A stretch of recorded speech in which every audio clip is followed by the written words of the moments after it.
What's up, Woodlawn, and welcome to the Woodlawn Word. I'm Adrian. And I'm Julie. And we're here to give you the scoop about your school. First up are some announcements to keep you aware of events coming up around our school. All week, we have been taking the LEAP 360 tests in our ELA classes. We encourage you to try your hardest and take your time on these tests, and the last day of testing will be today. Our Veterans Day program will be held tomorrow, November 9th. All parents are welcome. You don't have to be a veteran to celebrate Veterans Day. Also, our next school club day will be this coming Tuesday, November 13th. The STEAM field trip will be Wednesday, November 14th, and the Gifted and Great Scholars field trip will be right after that on the 15th. The following week will be Thanksgiving break.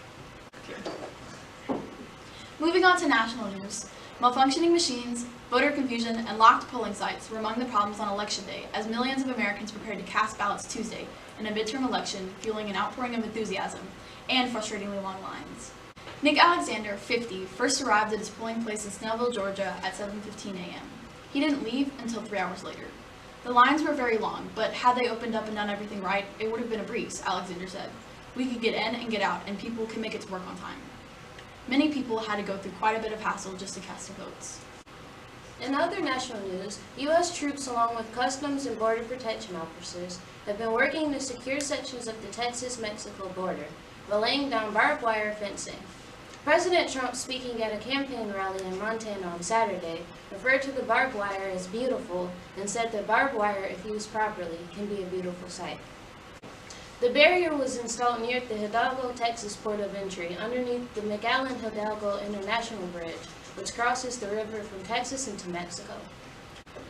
A Border Patrol spokesperson along the fence said the fencing was being used as part of necessary preparations as 4 caravans of migrants head towards the bridge, which have grown to include some 12,000 Central American migrants in all, head towards the U.S. border.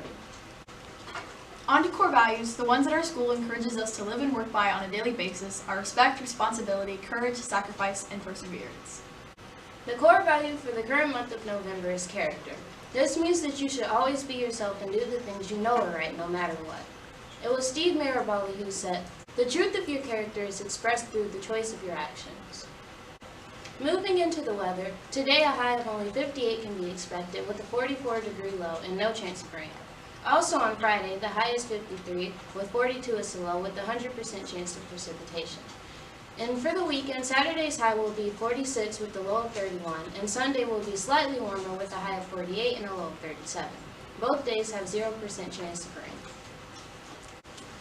As you all know, the swim, football, and volleyball season has come to a close, and the girls and boys basketball team have been decided. Both teams' practices are underway, and we wish both basketball teams the best of luck this season.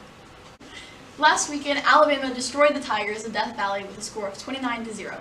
Now all we can do is keep our fingers crossed for the Saints. Last Sunday, they played the Rams and won 45-35. They will go on to play the Bengals on Sunday, November 11th. I'd like to end this news segment today with a quote from Steve Jobs that says, "If you are working on something that you really care about, you don't have to be pushed. The vision pulls you."